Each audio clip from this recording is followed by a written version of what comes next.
চা মানে আমার কাছে অন্যরকম একটা গল্প।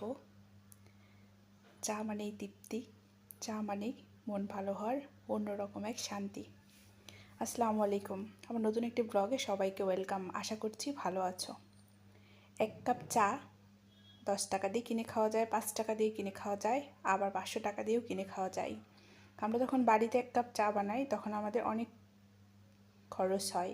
দুধ যায়, চিনি যায়, তারপরে চা পাতি যায়, মশলা যায়, অনেক কিছু খরচ করতে হয়। খরচ করে তারপরে এক কাপ চা হয়। আর চায়ের চুমুকে কত মজার মজার গল্পও থাকে, কত স্মৃতি থাকে এই এক কাপ চায়ে। চা যারা চা ভালোবাসো, আমার মতো যারা চা পছন্দ করো, তাদের এক কাপ চায়ের চুমুকে যে কত স্মৃতি আছে, কত গল্প আছে, কত শান্তি আছে, কত প্রশান্তি আছে, একমাত্র যারা চা পছন্দ করো। চা ছাড়া যাদের কোনো শান্তি নেই, চা ছাড়া যাদের কোনো কিছুইতেই তৃপ্তি হয় না, তারাই একমাত্র বলতে পারবে যে চায়ের মাঝে কত প্রশান্তি লুকিয়ে আছে। তো এই এক কাপ চা করতে আমার আর আমার বরের প্রতিদিন প্রায় সকালে আমার এক কাপ, বরের এক কাপ, সকালে যদি না খাই তাহলে বিকেলে আমার এক কাপ, বরের এক কাপ। এটা কিন্তু রেগুলার রুটিন আমার আর আমার বরের।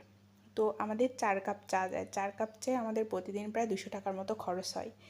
এই খরচটা কিন্তু আমরা কখনো গায়ে লাগাই না, তারপরে আমাদের চা খেতে হবে।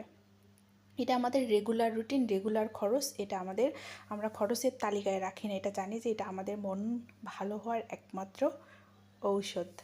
আমাদের খুব যখন একদমই আজকে পারতেছি না, চা খেতে পারবো না, বানাতে পারতেছি না, কোনো কারণ ছাড়া যদি মনে হয় যে আজকে চা হচ্ছে না, কেন যেন মনের আকাশে মেঘ জমে যায়।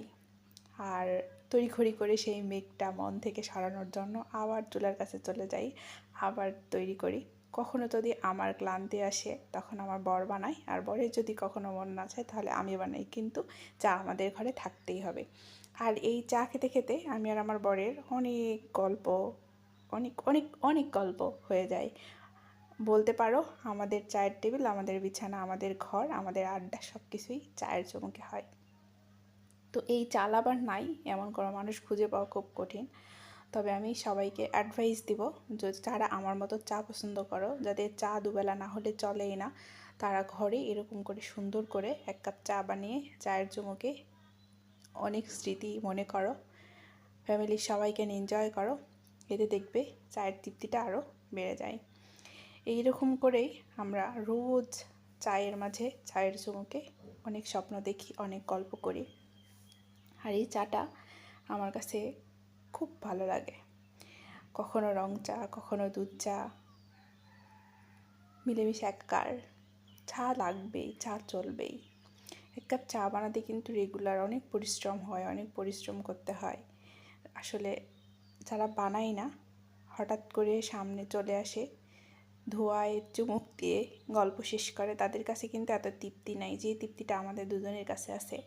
কারণ আমরা অনেক সময় নষ্ট করি এই চায়ের পিছনে, তারপরে এক কাপ চা আমাদের হাতে আসে। তো এই ছিল আমাদের চায়ের গল্প। যারা চা পছন্দ করো তাদের জন্য ধন্যবাদ সবাইকে।